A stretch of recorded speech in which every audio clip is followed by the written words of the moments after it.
हम निकाल लेंगे यशायाह नबी की किताब 45वां अध्याय और 18 पद। क्योंकि यहोवा जो आकाश का सृजनहार है, क्योंकि यहोवा जो आकाश का सृजनहार है, वही परमेश्वर है। वही परमेश्वर है। उसी ने पृथ्वी को रचा और उसी ने पृथ्वी को रचा और बनाया। उसी ने उसको स्थिर भी किया। उसी ने उसको स्थिर भी किया। उसने उससे सुनसान रहने के लिए नहीं, उसने उसे सुनसान रहने के लिए नहीं, परंतु बसने के लिए रचा है। परंतु बसने के लिए रचा है।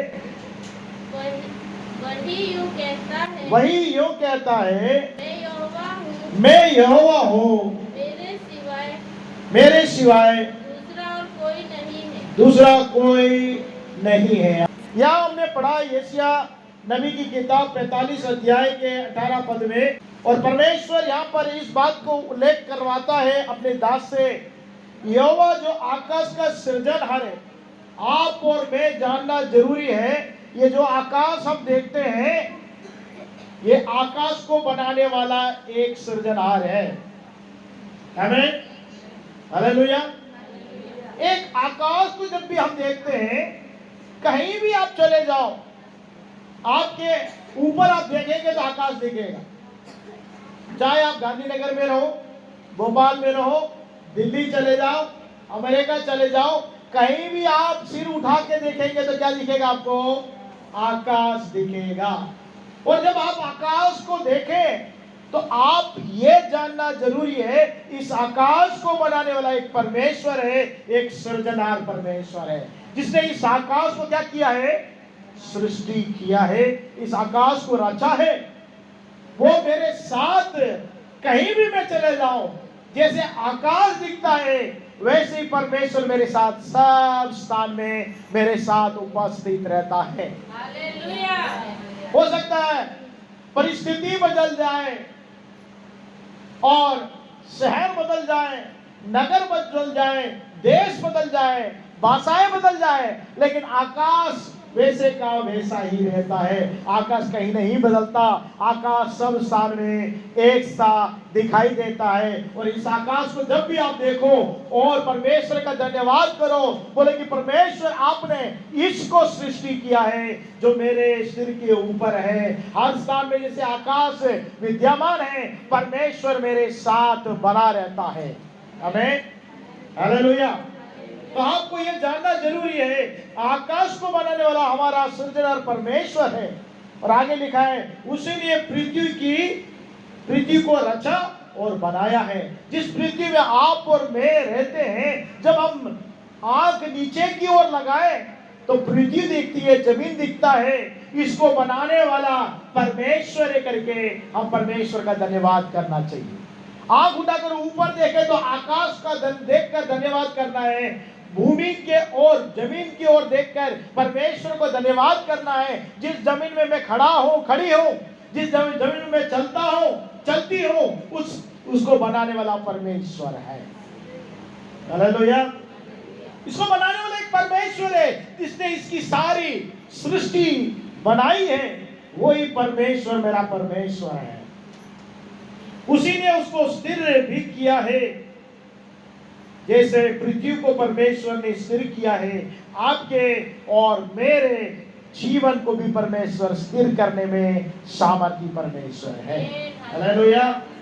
आप पहला विश्वास करना है, इस आकाश को बनाने वाला परमेश्वर है, इस पृथ्वी को बनाने वाला परमेश्वर है। जिसने पृथ्वी को रचकर स्थिर किया, वही मेरे जीवन को भी स्थिर करेगा। यदि आपका विश्वास परमेश्वर पर है, जिसने आकाश और पृथ्वी को बनाया है, उसे जानना जरूरी है। बहुत से लोग आज भी हमारे देश में, हमारे शहर में, हमारे जिले में, हमारे गांव में, हमारे बस्ती में परमेश्वर को नहीं जानते। किसने आकाश को बनाया? किसने पृथ्वी को बनाया? जिस जमीन में हम चलते हैं, उसको किसने बनाया करके वो नहीं पहचानते हैं कि आप और मैंने जान लिया है किसने इस पृथ्वी को बनाया है, किसने इस आकाश को बनाया है। तो परमेश्वर ही पृथ्वी को बनाने वाला है, जिस पर हम चलते हैं फिरते हैं, उसको स्थिर करने वाला परमेश्वर है, जिसने पृथ्वी को स्थिर किया। यदि आप भी परमेश्वर पर विश्वास करेंगे, भरोसा करेंगे, आपके जीवन को भी परमेश्वर स्थिर करेगा, आपके परिवार को भी परमेश्वर स्थिर करेगा, आपके घराने को भी परमेश्वर स्थिर करेगा। स्थिर का मतलब क्या है? डगमगाता नहीं। स्थिर का मतलब क्या है? डगमगाता नहीं। कहते हैं भिन्न पेटे का लोटा क्या करता है? हमेशा डगमगाता ही रहता है। लेकिन मेरे प्रियो, आपको मुझको परमेश्वर ने स्थिर किया है।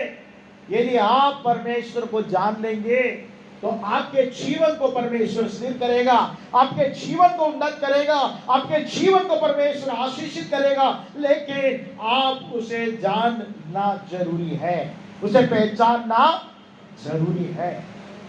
जानना अलग है, पहचानना अलग है। तो जानना भी जरूरी है, पहचानना भी जरूरी है। हम लोग पहचानते हैं लेकिन क्या नहीं करते? जानते नहीं है। पड़ोसी को हम पहचानते हैं कि हमारा पड़ोसी है, लेकिन उसको जानते नहीं है। उसके घर वाले उसको अच्छे से जानते हैं। वैसे ही पहचानना अलग बात है, जानना अलग है बात है। समुद्र को हम पहचानते हैं कि हमारे देश के तीनों स्थानों में क्या पाया जाता है? समुद्र है। लेकिन कब जानेंगे? जब हम समुद्र के पास जाएंगे, उसको देखेंगे कि कितना बड़ा सागर है, कितना बड़ा समुद्र है। उसे जाकर देखेंगे, उसे छुएंगे, उसे पैर रखेंगे तो जानेंगे कि कैसे लहरें उसमें से उड़ रही है। वो तभी आप जानने पाएंगे। पहचानते तो हैं, बहुत सी बातें आप पहचानते हैं लेकिन जान नहीं पाते। वैसी बहुत सी बातें जैसे पहचानते हैं, वैसे परमेश्वर को अपन पहचानते हैं, लेकिन व्यक्तिगत रीति से उसे जान नहीं पाते हैं। परमेश्वर चाहता है कि आप व्यक्तिगत रीति से परमेश्वर को जाने। हर व्यक्ति अपने व्यक्तिगत जीवन में परमेश्वर को जानना के लिए ही परमेश्वर चाहता है। उसी ने सारी सृष्टि को बनाया है और उसको स्थिर किया है। जब आप पहचानेंगे, जानेंगे, तो परमेश्वर आपके जीवन को भी स्थिर करेगा। आमीन। आप डगमगाएंगे नहीं, स्थिर रहेंगे और आगे बढ़ते जाएंगे। आगे जब हम यहाँ देखते हैं मेरे प्रियो, वहां पे लिखा उसने सुनसान रहने के लिए नहीं परंतु बसने के लिए रचा है। वो सुनसान जमीन सुनसान ना रहे। परमेश्वर का कलाम कहता है सुनसान रहने के लिए नहीं, उसने बसने के लिए रचा है। तो परमेश्वर आपका जीवन सुनसान रहने के लिए, आपका जीवन, मेरे जीवन को परमेश्वर ने नहीं बनाया, लेकिन परमेश्वर चाहता है कि हमारे जीवन बस जाए, हमारा परिवार बस जाए, हमारे बच्चों का जीवन बस जाए। इसलिए परमेश्वर ने उसे रचा है। जैसे इस पृथ्वी को रचा, वैसे आपको और मुझको भी परमेश्वर ने रचा है। सुनसान रहने के लिए नहीं, बसने के लिए परमेश्वर ने रचा है। और वो कहता है कि मैं यहोवा हूं, मेरे सिवाय दूसरा कोई भी नहीं। यह बात आप लिख के रख लो, मन में रख लो। यहोवा परमेश्वर के अलावा कोई भी परमेश्वर नहीं है, कोई भी ईश्वर नहीं है। वही ईश्वर है, वही परमेश्वर है, वही यहोवा परमेश्वर है जिसने आकाश और पृथ्वी को बनाया है। वो सुनसान रहने के लिए नहीं, उसमें आबादी बने रहने के लिए परमेश्वर ने बनाया है। अब उत्पत्ति में अगर हम पढ़ते हैं, उत्पत्ति पहला अध्याय में अगर हम आते हैं, उत्पत्ति पहला अध्याय के एक और दूसरे पद को जब पढ़ते हैं तो वहां पर परमेश्वर इस बात को उल्लेख करता है कि सुनसान रहने के लिए नहीं, लेकिन परमेश्वर बसाने के लिए उसको बनाया है। देखिए लिखा है वहां पर, उत्पत्ति पहला अध्याय 1 से 3 पद हम पढ़ेंगे। वहां पे लिखा है, आदि में परमेश्वर ने आकाश और पृथ्वी की सृष्टि करी। आदि में, शुरुआत में परमेश्वर ने क्या किया है? आकाश और पृथ्वी को बनाया। जब आंख उठाकर हम देखते हैं तो आकाश को बनाने वाला परमेश्वर है, पृथ्वी को देखते हैं इसकी सृष्टि परमेश्वर ने बनाई है। आगे दूसरा पद कहता है, पृथ्वी बेडोल और सुनसान पड़ी थी, गहरे जल के ऊपर अंधियारा था, तो परमेश्वर की आत्मा जल के ऊपर मंडरा रही थी। परमेश्वर की आत्मा किस पे मंडरा रही थी? जल के ऊपर मंडरा रही थी। यदि परमेश्वर की आत्मा, जब भी परमेश्वर की आत्मा के बारे में उल्लेख आता है, तो परमेश्वर का आत्मा, पवित्र आत्मा जब मंडराता है तो कुछ नया कार्य करने जा रहा है करके बात बता। तो पवित्र आत्मा आपके ऊपर मंडराएगा, तो वहां पर परमेश्वर की आत्मा आपके ऊपर मंडराएगा, तो परमेश्वर वहां पर कुछ नया कार्य करने जा रहा है, ये आप जानना जरूरी है। सुनसान रहने के लिए परमेश्वर ने, हमने पढ़ा एशिया में कि सुनसान रहने के लिए परमेश्वर ने नहीं बनाया, लेकिन बसने के लिए परमेश्वर ने बनाया। वैसे ही यहां पढ़ते हैं कि जब पृथ्वी सुनसान रहने के लिए नहीं परमेश्वर ने बनाया, या कुछ नया कार्य करने के लिए उसकी आत्मा मंडरा रही है। यहाँ पे लिखा है कि परमेश्वर की आत्मा जल के ऊपर मंडरा रही है। जब परमेश्वर की आत्मा मंडराती है तो वहां कुछ नया कार्य होता है। जब परमेश्वर की आत्मा मंडराती है तो परमेश्वर वहां पर कुछ नया कार्य करने जा रहा है। जब भी परमेश्वर की आत्मा आपके ऊपर में मंडराएगी तो आपके जीवन में परमेश्वर कुछ नया कार्य करने जा रहा है। आपके परिवार के ऊपर में मंडराएगी तो परमेश्वर आपके परिवार में कुछ नया कार्य करने जा रहा है, ये समझना जरूरी है। परमेश्वर की आत्मा, पवित्र आत्मा जहां मंडराती है वहां कुछ नया कार्य शुरू होने वाला है। और यहाँ तीसरे पद में देखते हैं, जब परमेश्वर ने कहा उजाला हो जा, तो क्या हो गया? हमने इसके पहले पढ़ा कि वहां पर अंधियारा था। तो अंधियारा रहता तो कुछ भी नहीं है, सुनसान पड़ा हुआ है। आप अंधकार में हैं तो आपका जीवन सुनसान पड़ा रहता है। जब तक आपका और मेरा जीवन अंधकार में रहेगा, मेरा और आपका जीवन सुनसान रहेगा, अंधकार में कुछ दिखाई नहीं देता। हमारे देश में बहुत से लोग आज तक उनके जीवन कैसा है? सुनसान पड़ा हुआ है, अंधकार में है वो, क्योंकि वे अद्भुत ज्योति के तरफ नहीं आए हैं। जो अद्भुत ज्योति यीशु मसीह के तरफ नहीं आए हैं, यीशु मसीह का ज्योति उनके ऊपर चमका नहीं है, उनका जीवन अंधकारमय है। इसलिए उनका जीवन कैसा पड़ा हुआ है? सुनसान है। वे स्थिर नहीं हो पा रहे, वे बस नहीं पा रहे, वे आशीषित नहीं हो पा रहे। आपका और मुझ पर परमेश्वर की आत्मा मंडराई और परमेश्वर ने अंधकार में यहां पर कहा उजाला हो जाए, तो क्या हो गया? तो आपके जीवन में एक उजाला जब तक नहीं आएगा तो आप समझ नहीं पाएंगे कि आप क्या कर रहे हैं, कैसे हैं। जब तक आपके जीवन में अंधकार रहेगा तब तक आप पहचान नहीं पाएंगे, जान नहीं पाएंगे कि क्या हो रहा है, क्या नहीं हो रहा है। अगर आपके घर में अगर बत्ती गुल हो गई है, करंट चला गया, अंधेरे का समय है, रात का समय है, तो आपका घर है, आपका घर में जो भी वस्तु रखा आपका है, आप वहां हमेशा रहते हैं। लेकिन जब अंधकार आ जाता है तो क्या हो जाता है? कुछ भी दिखाई नहीं देता है। आप रहते हैं लेकिन आप क्या टटोल कर चलने लगते हैं, एक अंधे के समान। अंधकार में कैसे हम लोग चलते हैं? टटोल टटोल कर चलते हैं, कहीं ठोकर नहीं लग जाए। किसका घर है? हमारा ही घर है। जब अंधकार आ जाए तो क्या करते हैं? टटोल के चलते हैं, कहीं ठोकर नहीं लग जाए, मैं कहीं गिर नहीं जाऊं, मैं कहीं नहीं गिर जाऊं करके क्या करते हैं? टटोलते हुए चलते हैं। तो अंधकार हमारे जीवन में रहेगा तो हमारा जीवन भी आशीषित नहीं हो पाएगा। हमारे जीवन में से अंधकार जाने के लिए परमेश्वर का आत्मा हमारे पर मंडराता है। परमेश्वर की आत्मा वहां कार्य को करता है। जैसे परमेश्वर की आत्मा ने कहा उजाला हो जाए, तो वहां पर क्या हो गया? उजाला हो गया।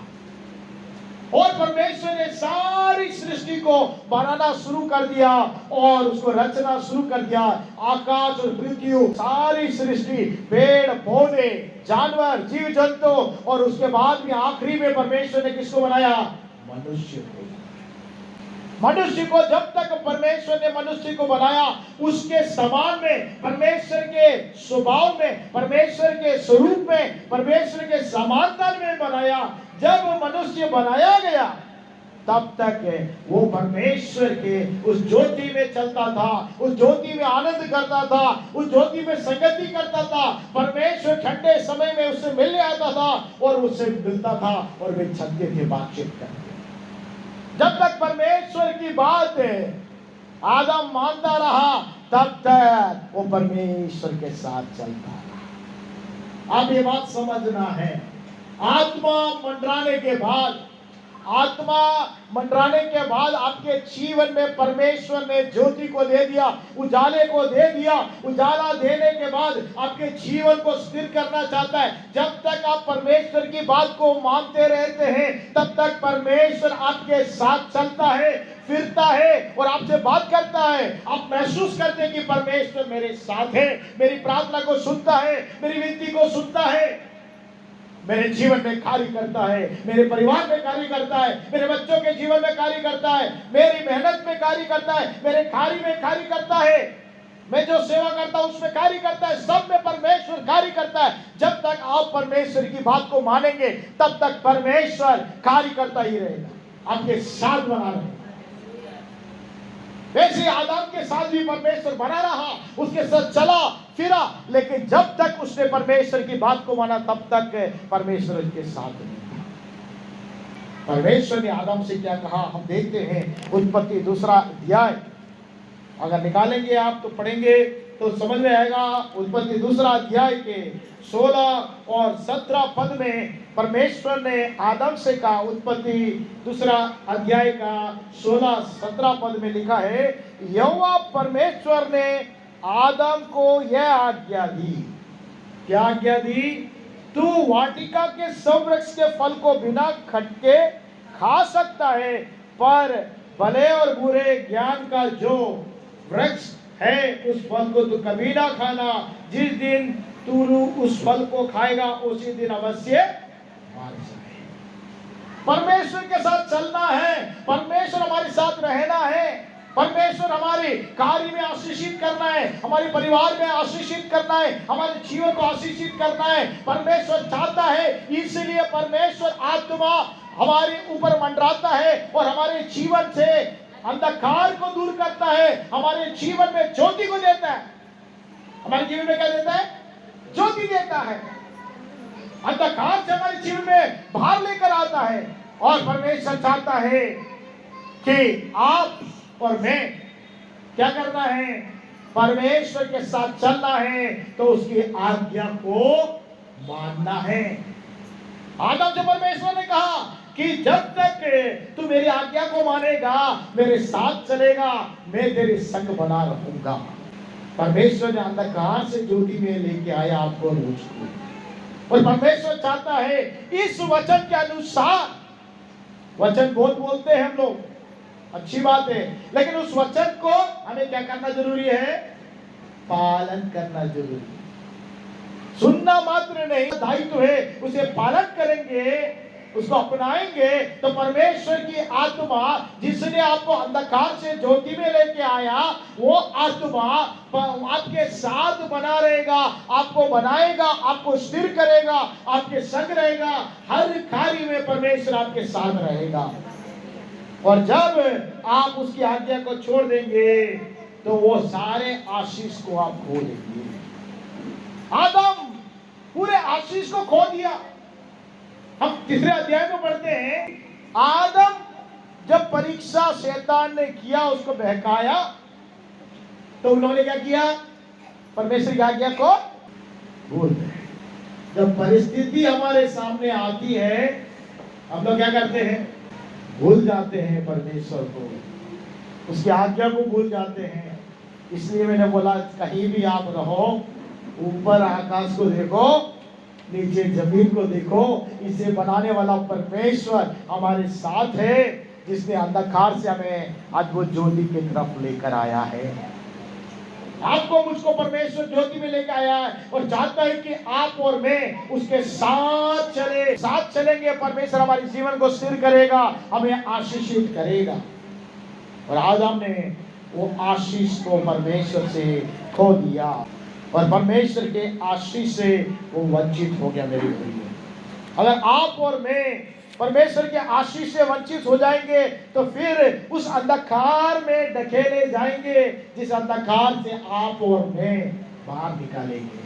115 के 16 में लिखा है, स्वर्ग तो यहोवा का है परंतु पृथ्वी उसने मनुष्य को दी है। आकाश के ऊपर जो स्वर्ग है वो किसका है? परमेश्वर का है। और जो पृथ्वी परमेश्वर ने बनाई है वो किसको दिया है? मनुष्य को। इस पृथ्वी की ही सुरक्षा करना, इस पृथ्वी को आशीषित करना, इस पृथ्वी पे आशीष का कारण आप और मैं बनना है तो किसके हाथ में है? बोलिए किसके हाथ में? मनुष्य के हाथ में, हमारे हाथ में। और मनुष्य क्या कर रहे हैं? इस पृथ्वी को बिगाड़ रहे हैं। क्या कर रहे हैं? पृथ्वी को क्या कर रहे हैं? बिगाड़ रहे हैं। हम न्यूज में देखते हैं, समाचार में सुनते हैं कि क्या हो रहा है? लड़ाई और युद्ध हो रहा है।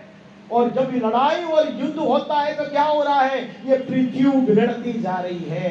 क्योंकि क्या फेंक रहे हैं लोग दूसरे के ऊपर? तोप के गोले से आग फेंक रहे हैं, फ्लाइट से आग फेंक रहे हैं।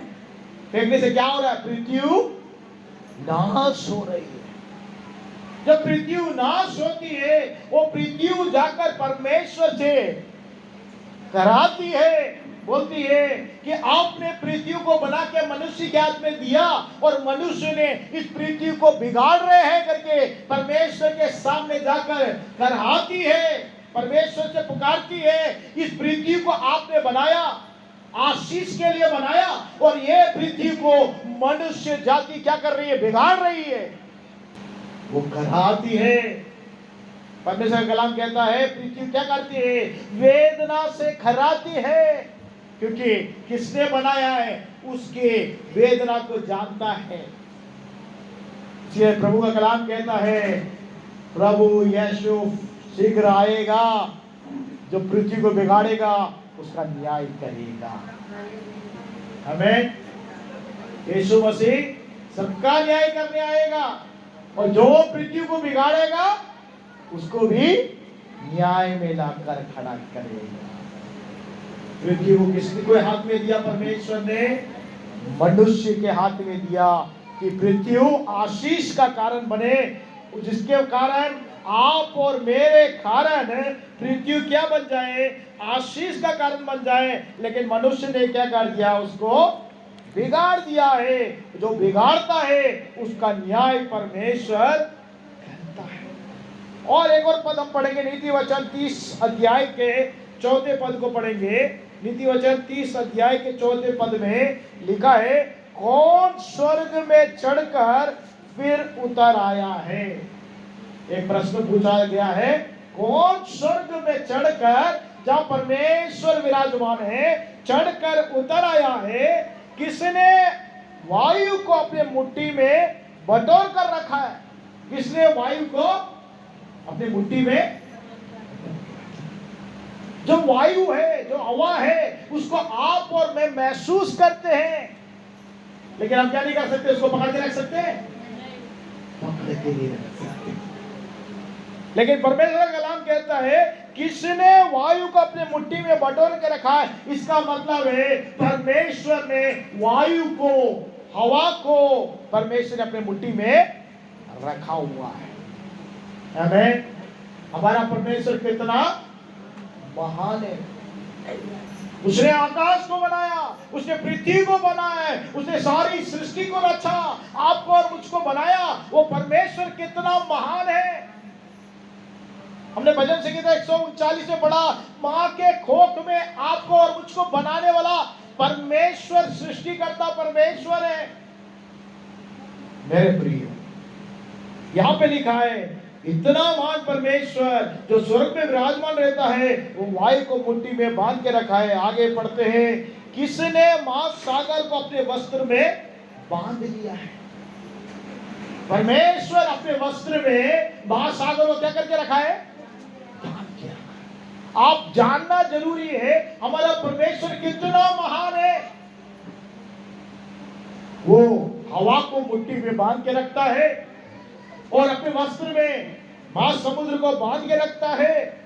और आगे लिखा है, किसने पृथ्वी की सीमा को ठहराया है? किसने पृथ्वी की सीमा को ठहराया है? आज तक पृथ्वी की सीमा को कोई पहचान नहीं पा रहे हैं। कहाँ है पृथ्वी की सीमा? कहाँ पृथ्वी खड़ी हुई है? किस छोर पे पृथ्वी खड़ी हुई है? आज भी वैज्ञानिक सोच रहे हैं कि ये पृथ्वी कैसे खड़ी है, कैसे घूम रही है, ये पृथ्वी क्या हो रही है। आपको मालूम है पृथ्वी क्या करता है? घूमता है। जिस पृथ्वी में आप और मैं बैठे हैं, वो पृथ्वी क्या कर रहा है? घूम रहा है। जब पृथ्वी कहराने लगता है तब क्या होने लगता है? जैसे नेपाल में क्या हो गया? भूकंप हुआ। तो कहराता तो क्या करता है? वो अपना मुंह खोलता है और क्या होता है? जब मुंह खोलता है तो क्या होता है? भूकंप हो जाता है, अर्थक्वेक आ जाता है और उसका झटके सब जगह पता चलता है। जब आप और मैं खहराते हैं तो हमारे आंखों से आंसू आने लगता है, हम रोने लगते हैं, हम आवाज करने लगते हैं। लोगों को पता चलता है कि हम कहरा रहे हैं। वो जो दुख से, तकलीफ से, कष्ट से कहरा रहे हैं, परिवार वालों को पता चलने लगता है कि हमारा कहराना दूसरों को तक सुनाई देता है। वैसे जब पृथ्वी कहराने लगता है, कराने लगता है तो क्या होता है? वहां पर क्या हो जाता है? भूकंप। भूकंप हो जाता है, क्या होता है? बोले क्या होता है? सारे बिल्डिंगे ताश के पत्ते के समान गिरने लगता है। सारे बिल्डिंगे गिरने लगती है, लोग मरने लगते हैं, क्योंकि लोगों ने क्या किया? मनुष्य ने क्या किया? इस पृथ्वी को बिगाड़ दिया। परमेश्वर ने इस पृथ्वी को बनाया, मनुष्य इस पृथ्वी को बिगाड़ रहे हैं। अगर परमेश्वर ने आपको मुझको बनाया है, आपको और मुझको अच्छा देह और शरीर दिया है, इस शरीर को आप और मैं बिगाड़ेंगे, इसका दंड किसको मिलेगा? बोलिए किसको मिलेगा? अगर मैं बिगाड़ूंगा अपने शरीर को तो दंड किसको मिलेगा? मुझको मिलेगा। अगर आप बिगाड़ोगे अपने शरीर को, परमेश्वर ने आपको अच्छा शरीर दिया है, देह दिया है। क्योंकि भजन संहिता 139 में हमने पढ़ा कि मां के गर्भ में जब परमेश्वर बना रहा था तो परमेश्वर ने की आंखों ने देखा और उसकी किताब में परमेश्वर ने आपके अंगों को लिख कर रखा है। आपका शरीर को बनाने वाला कौन है? ये शरीर आपका नहीं है कि आप इसको नाश कर दो। कुछ लोग क्या करते हैं? इस शरीर को गुटखा खा के, तंबाकू खा के, सिगरेट पी के, दारू पी के, अपने आप को आत्महत्या करके, अपने ऊपर केरोसिन डालकर जलाकर। क्या हम लोग न्यूज़ में देखते हैं कि नहीं? आपके आसपास होता है कि नहीं? अपने देह को क्या कर रहे हैं? खराब करते हैं। अगर ये देह परमेश्वर का कलाम कहता है देह परमेश्वर का क्या है? मंदिर है। तुम्हारा शरीर किसका मंदिर है? आप जैसे मंदिर को साफ सुथरा करके रखते हैं, अच्छा सेट मार रहे थे थोड़ी देर पहले मैं देखा खुशबू के लिए, अच्छा इसको सब क्या करा? साफ सुथरा रखा है। क्यों? ये परमेश्वर का अच्छी बात है। परमेश्वर को मंदिर को क्या करना चाहिए? साफ सुथरा रखना चाहिए। लेकिन आपका देह, आपका शरीर भी किसका मंदिर है? परमेश्वर आपके अंदर में निवास करता है। इस मंदिर को आपको क्या करना पड़ेगा? शुद्ध करना पड़ेगा, साफ रखना पड़ेगा। रोज क्या करना चाहिए? पानी से नहाना चाहिए। क्यों नहाना चाहिए? आपके शरीर में पाए जाने वाली अशुद्धता आपके शरीर से क्या हो जाना चाहिए? निकल जाना चाहिए। इस शरीर का क्या करना चाहिए? देखभाल करना है। क्यों? हम लोग को भूख लगता है तो हम लोग क्या करते हैं? भूख लगता है क्या करते हैं? खाना खाते कि नहीं? आप लोग ऐसे देख रहे हैं कुछ खाते ही नहीं है। भूख लगता है तो कुछ तो मिल जाए, घर में ढूंढते रहते कुछ मिल जाए, मैं उठा के खा लूं, मेरे देह को परवरिश करूं। क्योंकि मेरे अंदर में क्या है? ताकत ही नहीं है। खाना नहीं खाने से मेरे अंदर में क्या हो गया? ताकत नहीं है, बल नहीं है, सामर्थ्य नहीं है, काम कर नहीं सकती, काम कर नहीं सकता। तो अच्छे से हम क्या करते हैं? खाने की कोशिश करते हैं। तो देह को परमेश्वर चाहता है, जैसे पृथ्वी को परमेश्वर ने मनुष्य के हाथ में दिया, पृथ्वी को बिगाड़ दिया, और परमेश्वर ने आपको और मुझको जो देह दिया, परमेश्वर चाहता है इस देह का क्या करे, आप और मैं इसकी सेवा करें। किसकी सेवा करें? देह की सेवा करें। कैसे सेवा करोगे? गुटखा खा के, हैं? धूम्रपान पी के, हैं? मधु पी के? ऐसे करेंगे तो हमारे शरीर को क्या कर रहे हैं हम लोग? अशुद्ध कर रहे हैं। अगर हमारे शरीर को अगर हम अशुद्ध करते हैं, इसका हमें क्या करेगा परमेश्वर? वाह, बहुत अच्छा आप लोगों ने किया, बोलेगा हैं? मैंने कितना अच्छा शरीर तुमको दिया, 2 आंखें दी, 2 कान दिया, हैं? तुमको अच्छा सा क्या दिया? जीभ दिया, 2 हाथ दिया, 2 पैर दिया, अच्छे शरीर के सिर के बाल से लेकर पाँव के नाखून तक अच्छा आपको शरीर दिया, आपने इसको बिगाड़ दिया। वाह, ऐसा बोलेगा? ये डंडा लेके पढ़ाई करेगा। परमेश्वर का कलाम कहता है, जो पृथ्वी को बिगाड़ेगा उस पृथ्वी का क्या करेगा परमेश्वर? न्याय करेगा। वैसे ही परमेश्वर का कलाम कहता है, हम पढ़ेंगे 1 कोरिन्थियों को निकाल लेंगे, 1 कोरिन्थियों 6वां अध्याय 17 पद से आगे हम पढ़ेंगे। उसमें लिखा है, 1 कोरिन्थियों 6वां अध्याय 17 से आगे लिखा है, जो प्रभु के संगति में रहता है वह उसके साथ एक आत्मा हो जाता है।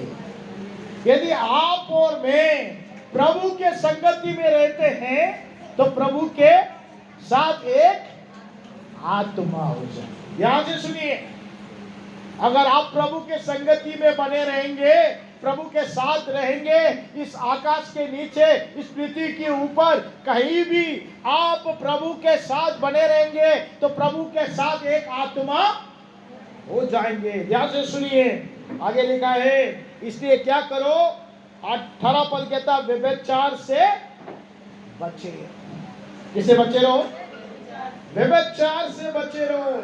जितने अन्य पाप मनुष्य करता है वे देह के बाहर से करता है। कैसे करता है?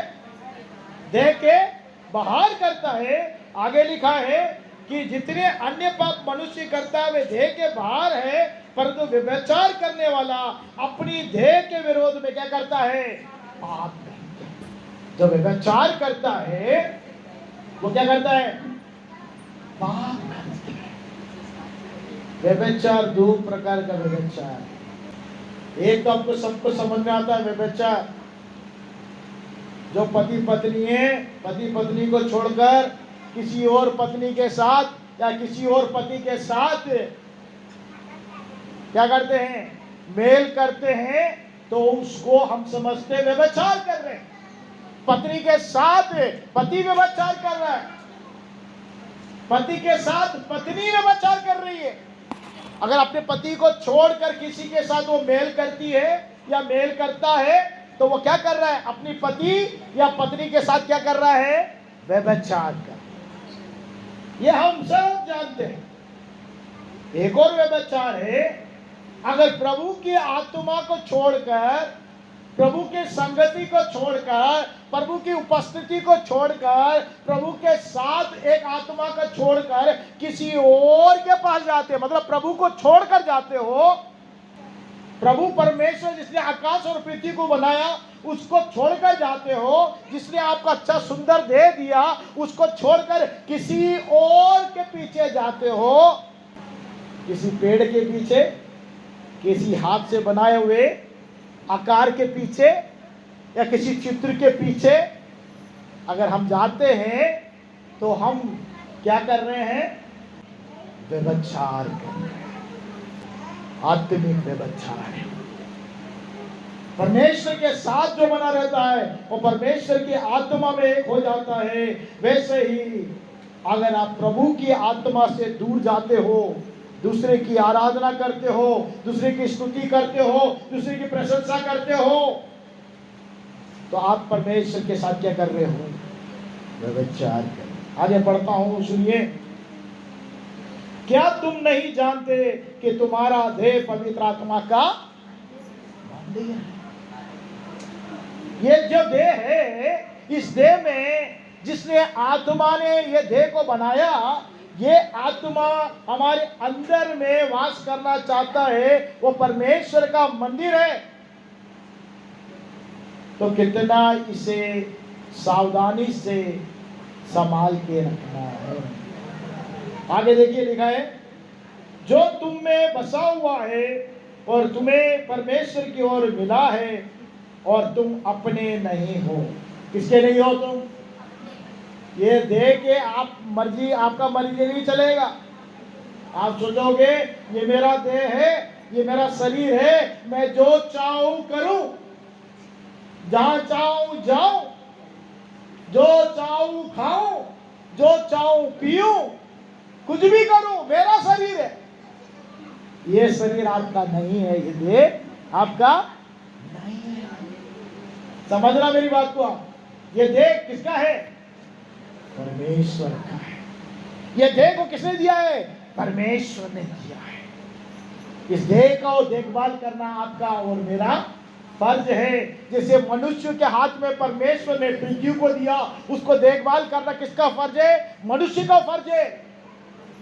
मनुष्य अगर पृथ्वी को बिगाड़ रहा है, उसका न्याय परमेश्वर लेगा। वैसे ही अगर आप अपनी देह को, अपने शरीर को बिगाड़ेंगे, उसका न्याय परमेश्वर लेगा। यहां पे लिखा है, तुम्हें परमेश्वर की ओर से मिला है ये देह, तुम अपने नहीं हो। क्यों नहीं हो? आगे लिखा है, क्योंकि दाम देकर मोल लिए गए हो। आपके लिए एक दाम दिया गया है, मोल ले लिया परमेश्वर ने। लिखा है, इसलिए अपनी देह के द्वारा क्या करना चाहिए? परमेश्वर की महिमा करनी चाहिए। यह देह परमेश्वर इसलिए दिया कि परमेश्वर की महिमा करने के लिए, परमेश्वर की स्तुति करने के लिए, परमेश्वर को धन्य कहने के लिए, परमेश्वर की संगति में बने रहने के लिए, परमेश्वर के साथ चलने के लिए, परमेश्वर के साथ एक आत्मा होने के लिए, सदा परमेश्वर के साथ जुड़े रहने के लिए। और अगर आप अपने देह से परमेश्वर की महिमा नहीं करते हैं, तो उसका न्याय के दिन परमेश्वर आपसे जवाब मांगे, क्योंकि उसने क्या किया है?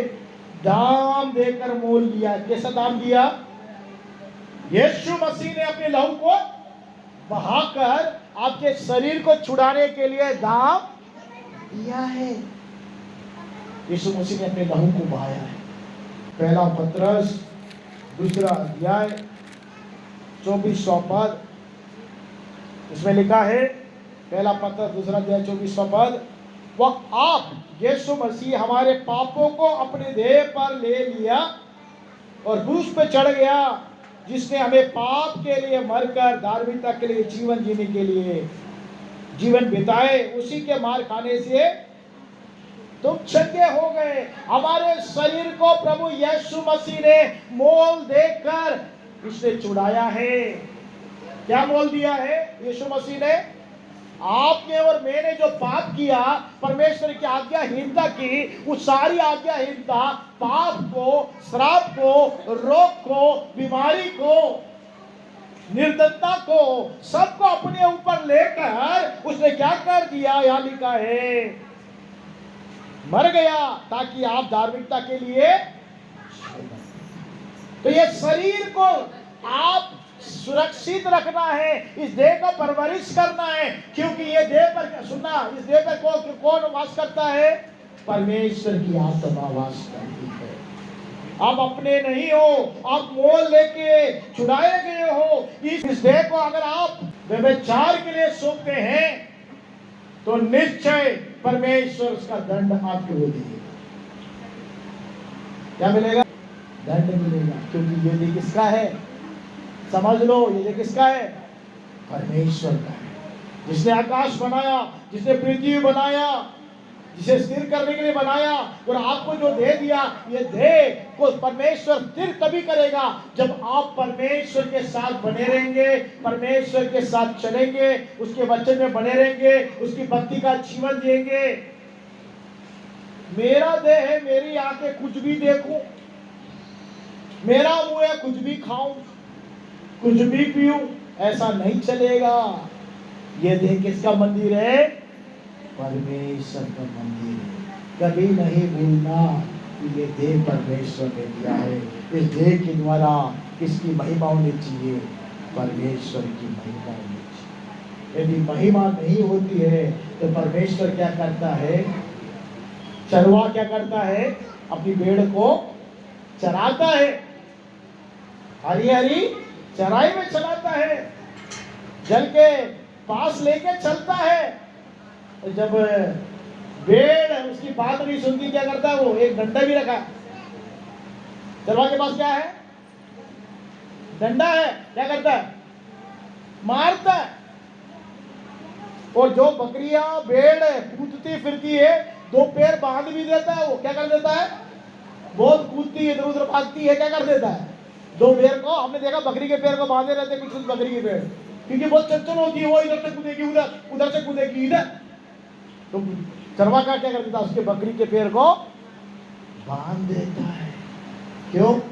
वो चंचल है, वो इधर कूद रही है, उधर कूद रही है, बात नहीं मानती है। वो उसको मार पिटाई भी। अच्छा चरवा क्या करता है? उसका देखभाल करता है, चलाता है। वैसे ही परमेश्वर आपका अच्छा चरवा है, आपका देखभाल करना चाहता है, आपको सुधारना चाहता है। आपको परमेश्वर जो देह दिया है, उस देह को आप सुरक्षित करके रखना है। तभी आपके देह के द्वारा क्या होगा?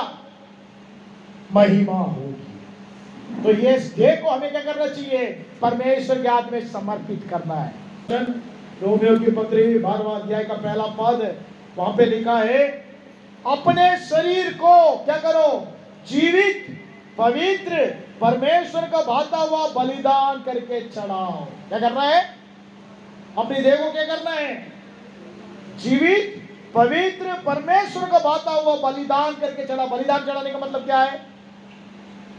एक चाकू ले लो, अच्छा तेज वाला चाकू ले लो, सिर को आगे रखो वेदी के सामने, और चाकू से क्या कर दो? काट दो। उसी को बलिदान बोलते हैं ना? नहीं, बलिदान का मतलब है जो तुम्हारा देह, तुम्हारा शरीर व्यर्थ की बातें देखता है, उसे देखना मन बंद करो। व्यर्थ की बातें जो खाता है, गुटखा, धूम्रपान है, मधु, सबको बंद करो। गलत संगति में जाता हो, संगति को बंद करो, उसको इनकार करो कि मैं ये ना करूंगी, मैं व्यभिचार नहीं करूंगी, ना देह के द्वारा ना आत्मा के द्वारा मैं व्यभिचार नहीं करूंगी। मैं परमेश्वर को छोड़कर किसी और की कैसे हो जाऊं? ईश्वर की छोड़कर दूसरे। कुछ लोग क्या करते मालूम है? कुछ लोग दो पांव में क्या करते हैं? दो नाव में क्या करते हैं? पांव रखते, एक इस नाव में, एक इस नाव में। काम चलेगा? नहीं चलेगा। दो नाव में पैर नहीं होना है। अगर आप परमेश्वर के हैं, परमेश्वर के हो जाओ, क्योंकि परमेश्वर ने अपना मूल्य चुकाया है, उसने लहू बहाया है, आपको मूल्य देकर चुना है। बनाने वाला भी वही है, छुड़ाने वाला भी वही है। उसने आपको बनाया मां के गर्भ में, आपको रचा, और उसी ने लहू बहाया और आपको क्या किया? छुड़ा दिया पाप से। दो तरफ से वो आपका निजी है। इसलिए हम अपनी देह के द्वारा परमेश्वर की महिमा, पृथ्वी को भी परमेश्वर की महिमा करनी चाहिए, क्योंकि पृथ्वी किसके हाथ में है? मनुष्य के हाथ में है। लेकिन आपने और मैंने क्या कर दिया? इस पृथ्वी को बिगाड़ दिया।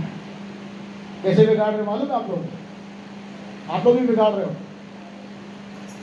कैसे बिगाड़ रहे? पॉलिथीन के पेपर को निकाल के क्या कर रहे हो? गवर्नमेंट बोलता है पॉलिथीन के पेपर को क्या नहीं करना, बाहर नहीं फेंकना। क्यों? पृथ्वी बिगड़ रही है। पॉलिथीन बहुत जल्दी क्या नहीं होता? खराब, सड़ता नहीं है, और उसको हम लोग क्या कर रहे हैं? बिगाड़ रहे हैं। आप और मैं भी करते हैं। हम लोग के हाथ में परमेश्वर ने पृथ्वी दे दिया है। ये पृथ्वी हमारे कारण क्या नहीं होना चाहिए? कराना नहीं चाहिए। वैसे ये देह को परमेश्वर ने आपको मुझको दिया है, इस देह के द्वारा परमेश्वर की महिमा होनी चाहिए। ये देह परमेश्वर के सामने आरोप नहीं लगाना चाहिए, आपने कितना अच्छा दे दिया, मेरा अच्छा दे दिया, और इस देह के द्वारा इन लोगों ने बिगाड़ दिया इस देह को। तंबाकू खा खा के, गुटखा खा खा के दांत खराब कर दिया, लंग्स खराब कर दिया, दारू पी पी के फेफड़े खराब कर दिया है।